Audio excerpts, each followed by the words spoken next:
खबर के साथ खबर राजधानी रांची से है, जहां चेरी मनातू स्थित सेंट्रल यूनिवर्सिटी ऑफ झारखंड में मेस की व्यवस्था को लेकर छात्रों का गुस्सा फूट पड़ा है। यूजी और पीजी के करीब 900 से 1000 छात्र मेस के खाने की गुणवत्ता और बढ़े हुए चार्ज का विरोध कर रहे हैं। छात्रों का आरोप है कि मेस का मासिक शुल्क 3400 रुपए से बढ़ाकर 3900 रुपए कर दिया गया, लेकिन खाने की गुणवत्ता और हाइजीन में सुधार नहीं हुआ। छात्रों ने मेस के खाने में कुत्ते के मुंह लगाने का वीडियो भी सामने रखा है। वहीं यूनिवर्सिटी प्रशासन का ध्यान इस मुद्दे की ओर खींचने के लिए 2 छात्र भूख हड़ताल पर बैठ गए हैं।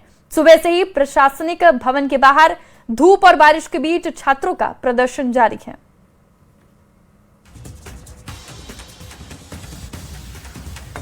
संजय हमारे साथ फोन लाइन पर जुड़ चुके हैं। संजय, एक तरफ जहां मेस की फीस बढ़ गई है, वहीं छात्र कह रहे हैं कि खाने में गुणवत्तापूर्ण खाना उन्हें नहीं मिल पा रहा है।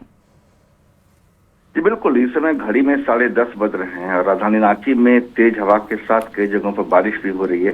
तो ऐसे में सेंट्रल यूनिवर्सिटी ऑफ झारखंड में वहां पर तेज बारिश और कह सकते हवा के बीच छात्रों का प्रदर्शन अभी भी जारी है। 2 छात्र जो है भूख हड़ताल पर अभी भी बैठे हुए हैं और उनका हंगर स्ट्राइक अभी भी जारी है। लेकिन आप देखिए, जो तस्वीर हम लोग दिखा रहे हैं, किस तरीके से भारी बारिश के बीच वहां पर छात्र जो है प्लास्टिक के सहारे, छत पर प्लास्टिक के सहारे अपने आंदोलन को जारी रखे हुए।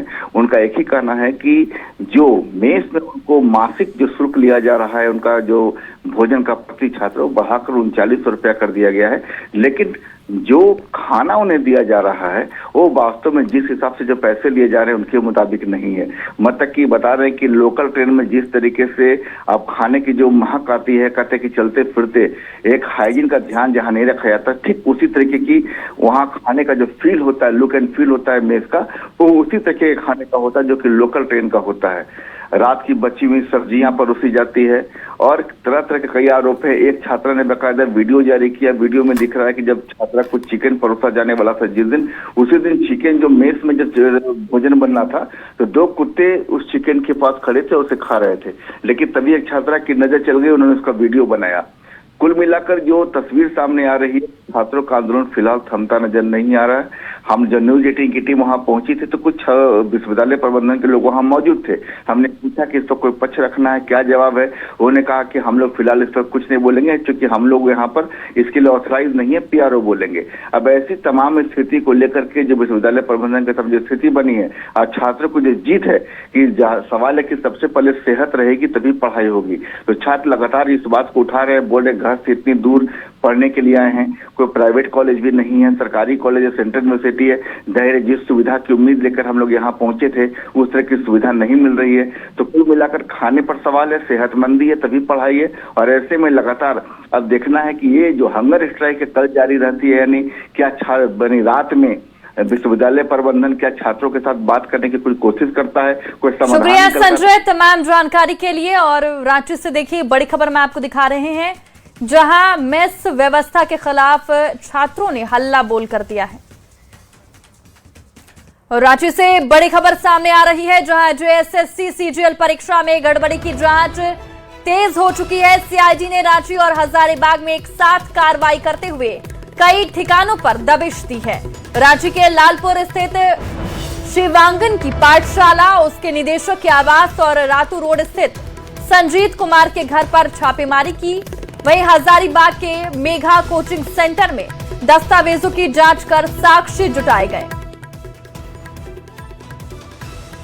तो इस वक्त की बड़ी खबर हम आपको दिखा रहे हैं, जहां रांची के लालपुर और रातू में CID की दबिश देखने को मिले। हमारे साथ ओम प्रकाश संवाददाता जुड़ गए हैं। ओम प्रकाश, क्या जांच के दौरान परीक्षा में गड़बड़ी से जुड़े अहम सुराग CID के हाथ लगेगी?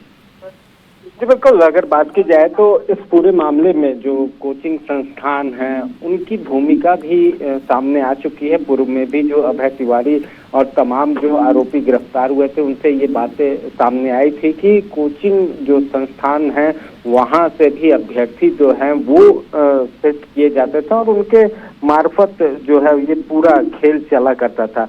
तो इस वजह से जो भी जानकारियां मिली थी उसके आधार पर ये छापेमारी की गई है। न सिर्फ रांची बल्कि हजारीबाग में भी ये छापेमारी की गई है और कई अहम डॉक्यूमेंट्स और खासतौर से कहा जाए तो डिजिटल गैजेट्स जो उसे जब्त किया गया है। फिलहाल तमाम चीजों को लेकर जो जांच है वो की जा रही है। जो एविडेंस मिले हैं उसके आधार पर तमाम तथ्यों को खंगाला जा रहा है। अब देखना होगा कि इस पूरे मसले में क्या कुछ चीजें जो हैं वो आने वाले दिनों में सामने आती है और किस तरह से ये पूरा जो नेक्सस चल रहा था इसे किस तरह से डिकोड किया जाता है। ओम प्रकाश, लगातार सीआईडी की तरफ से इस पर एक्शन किया जा रहा है, लेकिन अब तक क्या कुछ सामने आया है?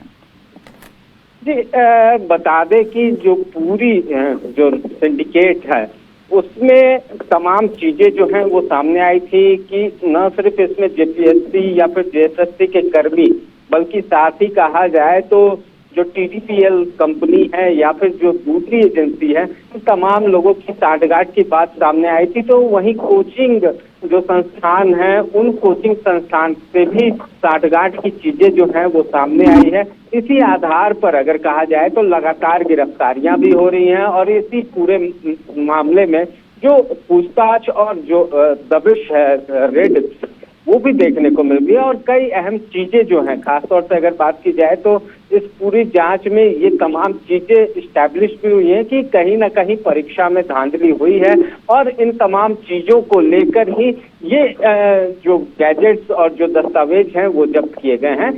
तो इस पूरे मामले में फिलहाल ये चीजें स्पष्ट रूप से सामने आ चुकी हैं कि पूरा जो सिंडिकेट है वो कहीं न कहीं उसकी जड़ें काफी मजबूत रही हैं, जिस वजह से हर कोई इसमें मिली भगत था और उसी को लेकर ये जांच जो है वो आगे चल रही है। जी और शुक्रिया ओम प्रकाश, तमाम जानकारी के लिए। आप इस खबर पर नजर बनाए रखिए। तो रांची से बड़ी खबर हम आपको दिखा रहे हैं, जहां रांची के लालपुर और रातू में सीआईडी की दबिश देखने को मिली। हजारीबाग के कोचिंग सेंटर में भी जांच की गई। बड़ी खबर हम आपको दिखा रहे हैं, जेएसएससी सीजीएल में गड़बड़ी मामले में ये जांच चल रही है। और छात्र आंदोलन से जुड़ी एक और बड़ी खबर है, जहां हजारीबाग में छात्र आंदोलन और प्रदर्शन के मामले में पुलिस ने बड़ी कार्रवाई की है। कोर्रा थाना में 19 नामजद समेत 500 से 700 अज्ञात लोगों के खिलाफ प्राथमिकी दर्ज की गई है। झार पाठशाला के संस्थापक रोहित सिंह, महेंद्र प्रसाद मंडल, रितेश सिंह और गूगल कंप्यूटर कोचिंग के संचालक संदीप कुमार भी आरोपी हैं। पुलिस के मुताबिक गांधी मैदान में पुतला दहन के दौरान हुई पत्थरबाजी में पुलिसकर्मी घायल हुए थे। सरकारी काम में बाधा डालने और पुलिस पर हमला करने समेत अन्य आरोपों में मामला दर्ज किया गया है। मामले की जांच एसआई रोशन कुमार को सौंपी गई है। खबर चतरा से, जहां टंडवा में अपराधियों ने दिन दहाड़े बड़ी वारदात को अंजाम दिया है। सुश्री इंफ्रा के कार्यालय में घुसे नकाबपोश अपराधियों ने ताबड़तोड़ फायरिंग की है, जिसमें एक सुरक्षा गार्ड घायल हो गया है। घटना के बाद अपराधी मौके पर एक पर्चा छोड़कर फरार हो गए, जिसमें राहुल दुबे गैंग ने घटना की जिम्मेदारी लेने का दावा किया है। मौके से करीब 20 खोखे बरामद किए गए हैं। 3 थानों की पुलिस मामले की जांच और अपराधियों की तलाश में जुटी है।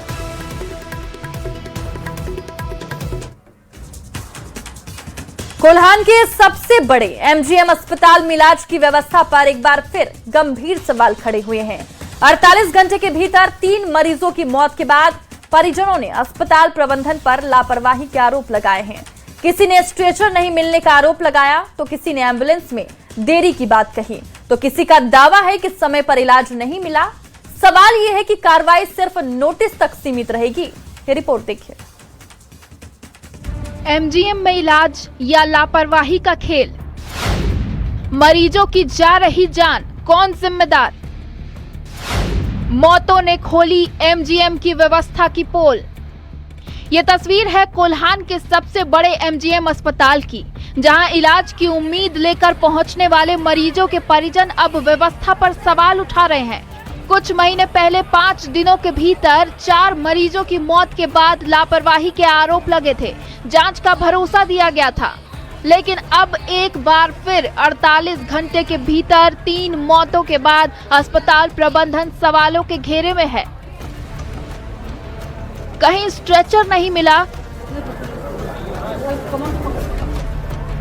कहीं समय पर एम्बुलेंस नहीं मिली, तो कहीं डॉक्टर और नर्स पर समय पर इलाज नहीं करने के आरोप लगे। मरीज की मौत के बाद परिजनों ने अस्पताल में हंगामा किया और प्रबंधन पर गंभीर लापरवाही के आरोप लगाए। ये कम से कम 20 से 25 मिनट तक स्ट्रगल किए हैं टेम्पो में रख के। हाँ बिल्कुल। और उतारने के बाद नहीं, टेम्पो में 15 मिनट स्ट्रगल किए। जब उतारने के बाद जब हाथ में पकड़ के इधर लेके आए तो स्ट्रेचर वगैरह कुछ नहीं था। नर्स को बोले, नर्स को यहाँ पे ECG करना है, लेटा दीजिए। लेटाने के बाद में भी जो है हमको भेज दीजिए, जो है शुगर का मैं हम दवाई लेने चले गए। जब दवाई लेके आए दोबारा से चेक करी तो वो बोल रहा है नहीं बोल रहा है।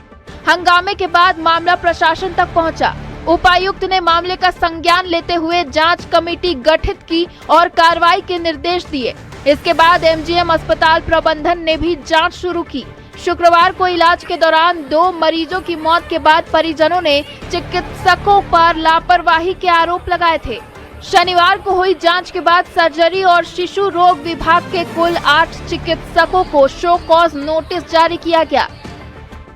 पहला मामला एदेल बेड़ा निवासी सुखराम टुड्डू की मौत का है। शुक्रवार शाम करीब 5 बजे इमरजेंसी में इलाज के दौरान उनकी मौत हो गई थी।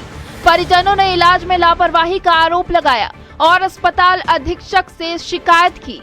जांच के दौरान डॉक्टरों से इलाज और मौत से जुड़े पूरे घटनाक्रम की जानकारी ली गई, लेकिन अस्पताल प्रबंधन ने इस जवाब को पर्याप्त नहीं माना। सर्जरी विभाग के 6 डॉक्टरों को शो कॉज नोटिस जारी कर जवाब मांगा गया है। MGM प्रबंधन ने साफ किया है कि शो कॉज नोटिस का जवाब मिलने के बाद आगे की कार्रवाई तय होगी। अगर जवाब संतोषजनक नहीं मिला तो नियमानुसार कार्रवाई की जाएगी। यानी फिलहाल डॉक्टरों पर नोटिस की कार्रवाई हुई है, लेकिन क्या इसके बाद जिम्मेदारी भी तय होगी? वहीं शिशु रोग विभाग की जांच में 2 डॉक्टर ड्यूटी से गैर हाजिर पाए गए। अस्पताल प्रबंधन ने दोनों चिकित्सकों को भी शो कॉज नोटिस जारी किया है। उनसे ड्यूटी से अनुपस्थित रहने और मरीज से जुड़े मामले में उनकी भूमिका को लेकर जवाब मांगा गया है। एक ही दिन 2 अलग अलग मामलों में 8 डॉक्टरों को शो कॉज नोटिस। मामला अब अस्पताल की 4 दीवारी से निकलकर सियासत तक पहुंच गया है। विपक्ष ने सरकार और अस्पताल प्रबंधन पर निशाना साधा है, जबकि पूरे मामले को लेकर राजनीतिक बयानबाजी तेज हो गई है। अरे भैया, आप कहाँ कब खुलेगा? कब MGM आइएगा? यहाँ का दुर्दशा कब देखिएगा? और यहाँ पर शो कुछ करके आप डॉक्टर को नोटिस दिए हैं और जवाब मांगे हैं। यह इसका जो है समाधान नहीं है, इसका उचित समाधान होना चाहिए, नहीं तो भारतीय जनता पार्टी वहाँ पर जाकर आंदोलन करेगी। इस तरह की घटनाएं आम हो गई है, आप संज्ञान लीजिए, लेकिन वो लोग खाना पूर्ति करके इसको खत्म कर देता है। ये बहुत बड़ा गंभीर विषय है झारखंड के लिए, ताकि मुख्यमंत्री को भी इस पर संज्ञान लेना होगा और स्वास्थ्य मंत्री का तो हम लोग उम्मीद नहीं करते हैं। अब उनको जो है बदले की भावना से लेकर के एन केन पराक्रम किसी तरह का आरोप लगाकर इस सरकार को डिस्टर्ब करना चाहते हैं। अब देखना होगा कि जांच के बाद सिर्फ नोटिस की कार्रवाई होती है या फिर उस सिस्टम की भी जिम्मेदारी तय होती है जिसके भरोसे मरीज अस्पताल पहुंचते हैं, क्योंकि सवाल सिर्फ मौत का नहीं, मरीज के इलाज के अधिकार और अस्पताल की जवाबदेही का भी है। अब देखना यह है कि MGM अस्पताल में इस मामले के बाद क्या कुछ कड़ा कदम उठाया जाता है। न्यूज़ 18 के लिए जमशेदपुर से आशीष कुमार तिवारी। बड़ी खबर पलामू से है, जहां पुलिस ने पाकी थाना क्षेत्र के बनखेता गांव में बड़ी कार्रवाई की है। पुलिस ने 3 अपराधियों को गिरफ्तार किया है। गिरफ्तार आरोपियों के पास से एक देसी कार्बाइन बरामद की गई है। पुलिस के मुताबिक तीनों किसी बड़ी वारदात को अंजाम देने की फिराक में थे। SP कपिल चौधरी ने बताया कि आरोपी अफीम तस्करों और आम राहगीरों से लूटपाट करते थे। तीनों चतरा के रहने वाले हैं और इनका आपराधिक इतिहास भी रहा है।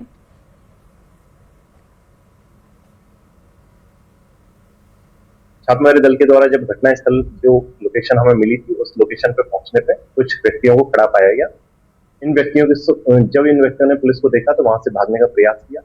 भागने के प्रयास में पुलिस ने 3 व्यक्तियों को वहां से खदेड़ कर पकड़ा तथा इनके पास से कुछ अवैध हथियार जो इनके बैग में थे उनको रिकवर किया गया।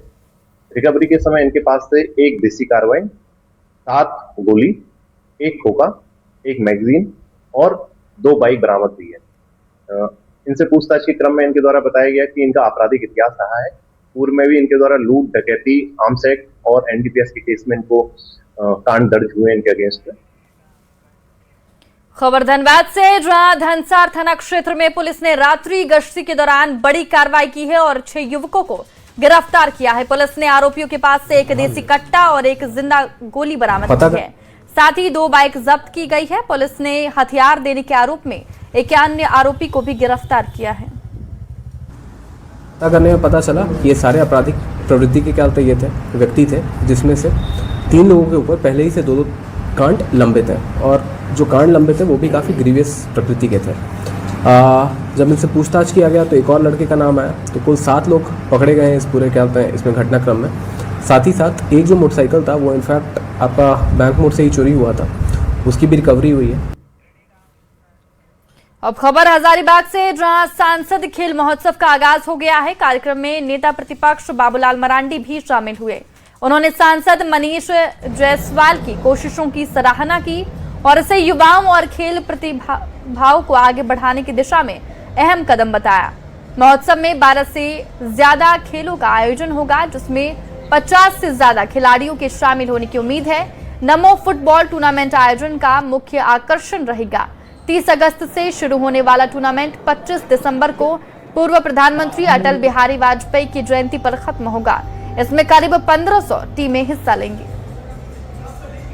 प्रधानमंत्री नरेंद्र मोदी जी का जो सपना है सांसद खेल महोत्सव, और वो सांसद खेल महोत्सव को हजारीबाग लोकसभा क्षेत्र के सांसद श्री मनीष जायसवाल उसकी इन्होंने भरसक ये प्रयास किया है युवाओं के बीच उसको ले जाने के। इसलिए अभी आप सब ने देखा कि कई प्रकार के खेलों को उसमें समायोजित किया गया। देखिए, पिछले बार 1483 टीमों ने फुटबॉल में हिस्सा लिया था और सभी गेम्स में अगर हम लोग देखें तो लगभग 40,000 कुछ की संख्या थी, लगभग 40,000 खिलाड़ियों ने इसमें पार्टिसिपेट किया था। इस साल हम लोग का टारगेट है कि हम लोग 50,000 से ज्यादा खिलाड़ियों को मंच दें और साथ ही साथ नए गेम्स को भी और जोड़े। तो कुछ नए गेम्स को भी, जैसे इस बार हम लोग शूटिंग को जोड़ेंगे। क्रिकेट की चकाचौंध के बीच अब रामगढ़ के लड़के और लड़कियों का रुझान बॉक्सिंग जैसे चुनौतीपूर्ण खेल की ओर बढ़ रहा है। युवा खिलाड़ी बॉक्सिंग की बारीकियां सीखकर इस खेल में अपना करियर बनाना चाहते हैं और देश के लिए मेडल जीतने का सपना देख रहे हैं। बॉक्सिंग में भी बच्चे कैरियर बना रहे हैं। अब तक क्रिकेट को पसंदीदा खेल मानने वाले बच्चे अब बॉक्सिंग की ओर देख सकते हैं मुखातिब हो रहे हैं। यहाँ कुछ बच्चे हैं जिनसे हम अभी बात करने वाले हैं कि आपका क्या नाम है? पलक। बॉक्सिंग में कितना है फ्यूचर? हाँ है, अगर बॉक्सिंग के बच्चे सीरियसली प्रैक्टिस करें और अगर इंडिया झारखंड हम लोग को फोकस करे कि ये बच्चों में कैपेबिलिटी है तो कर सकता है बॉक्सिंग में भी बच्चा। बिकॉज बॉक्सिंग में लड़की हो या चाहे लड़का, ओलंपिक्स हमारा इन पास्ट भी मेडल्स आए हैं। सो हम लोग को अगर मौका मिले, वैसे हम लोग को ट्रेनिंग मिले, अच्छे कोच, मेरे तो अच्छे कोच हैं, हमको अच्छे कोच मिले हैं, तो अगर वैसा हम लोग को चले तो हम लोग बहुत अच्छा कर सकते हैं। आपका क्या नाम है? मेरा नाम आयशा है। बॉक्सिंग प्लेयर है? हाँ, बॉक्सिंग इसमें कैरियर बनाना चाहती हैं? हाँ, हम इसमें कैरियर बनाना चाहते हैं। हमको कोच काफी अच्छे मिले। हम चाहते हैं कि हम इसी चीज में आगे बढ़े, नेशनल तक जाएं, इंडिया को रिप्रेजेंट करें। अच्छे कोच आपको अवेलेबल कराया जा रहा है? हाँ, बहुत अच्छे कोच मिले हैं।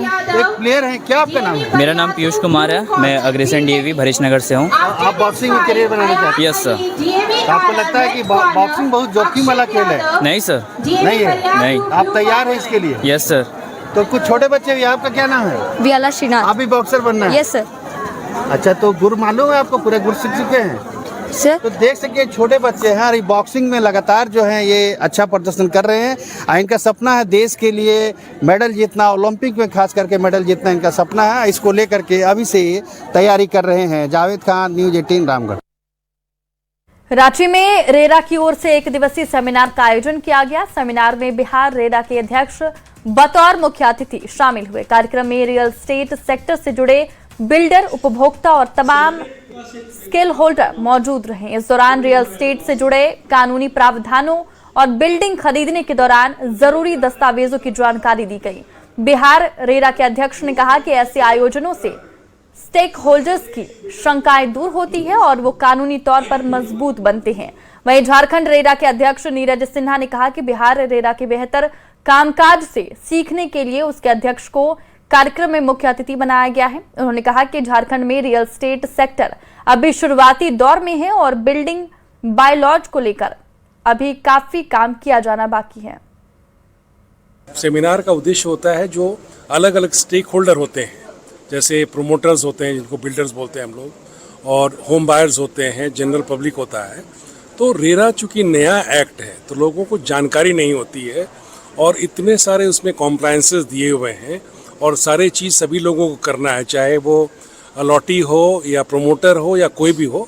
तो इस तरह की वर्कशॉप करने से जो स्टेक होल्डर्स हैं उनको पहले तो जानकारी मिलती है। बिहार रेरा जो है वो पहले से काफ़ी अच्छा काम कर चुका है, तो बेसिकली ये म्यूचुअल इंटरेक्शन होता है। ये हमेशा मतलब अलग अलग राज्यों में जा करके इस तरीके के वर्कशॉप और इंटरेक्शंस आयोजित किए जाते हैं।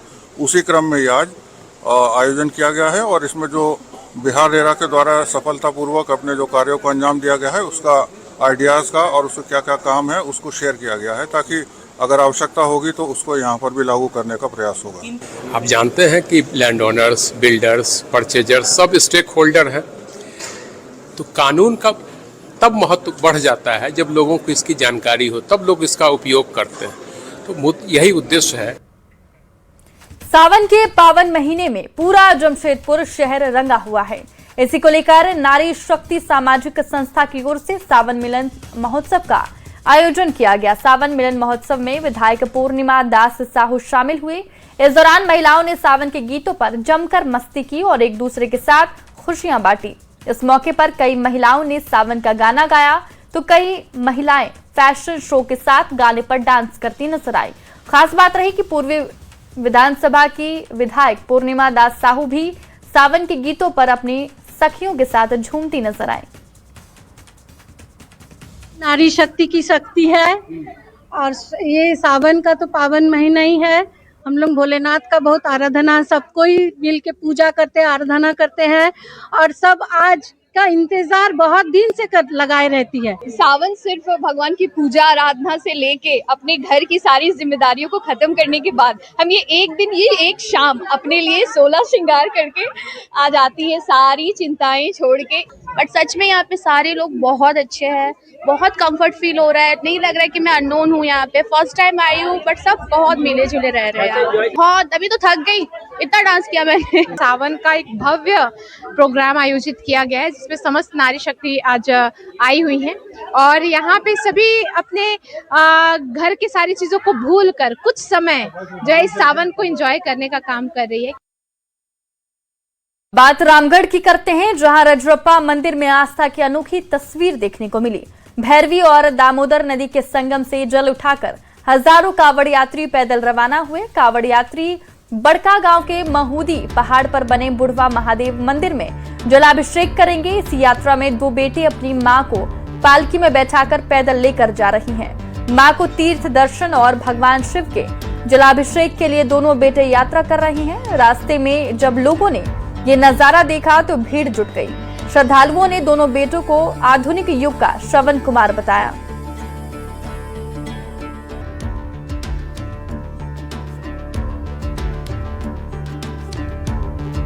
अब खबर बोकारो से है, जहां बीजेपी नेता अर्जुन मुंडा का बीजेपी कार्यकर्ताओं ने स्वागत किया। वहीं झारखंड में जेपीएससी परीक्षा विवाद के बीच अर्जुन मुंडा ने छात्रों के समर्थन में बड़ा बयान दिया। अर्जुन मुंडा ने छात्रों पर लाठीचार्ज और मुकदमा दर्ज किए जाने को लेकर राज्य सरकार पर निशाना साधा। उन्होंने कहा कि छात्र मेहनत से परीक्षा की तैयारी करते हैं और अपनी मांगों को लेकर आवाज उठाना उनका अधिकार है। सरकार को छात्रों की बात सुननी चाहिए। अर्जुन मुंडा ने कहा कि पुलिस बल के इस्तेमाल और मुकदमे दर्ज करने के बजाय सरकार को संवेदनशीलता से काम लेना चाहिए और जेपीएससी विवाद का स्थायी समाधान निकालना चाहिए। छात्रों का गुस्सा है, वो मुखर होकर के अपने बातों को कह रहे हैं। उनकी बातों को, उनकी भाषा को समझना चाहिए, बजाय इसके पुलिस बल और मुकदमेबाजी करके छात्रों का भावनाओं के साथ खिलवाड़ किया जा रहा है। उसको डराने धमकाने की कोशिश की जा रही है। उसका स्थायी समाधान कैसे निकले, राज्य सरकार के पास उसके विकल्प क्या क्या है, इन सारे चीजों पर राज्य सरकार को ज्यादा काम करना चाहिए। रांची में झारखंड राज्य अल्पसंख्यक आयोग की प्रेस वार्ता हुई। आयोग और सकल जैन समाज के बीच हुई इस अहम बैठक में जैन समाज से जुड़ी कई मांगों और समस्याओं पर चर्चा की गई। बैठक में जैन समाज की धार्मिक, शैक्षणिक और सामाजिक जरूरतों से जुड़े कई मुद्दे उठाए गए और सम्मेद शिखरजी में मांस मदिरा के सेवन पर रोक, जैन शिक्षण संस्थानों को सरकारी मान्यता और अल्पसंख्यक प्रमाण पत्र जारी करने समेत कई मांगे आयोग के सामने रखी गई। एक धार्मिक स्थल है और एक धर्म के साथ में जो है वहाँ के समाज के लोगों का कर्तव्य बनता है कि हम लोग सभी धर्मों का सम्मान करें और जो तीर्थ स्थल है उसका सम्मान करें और वहाँ पर जो है मदिरा और मांस का जो है सेवन ना करें।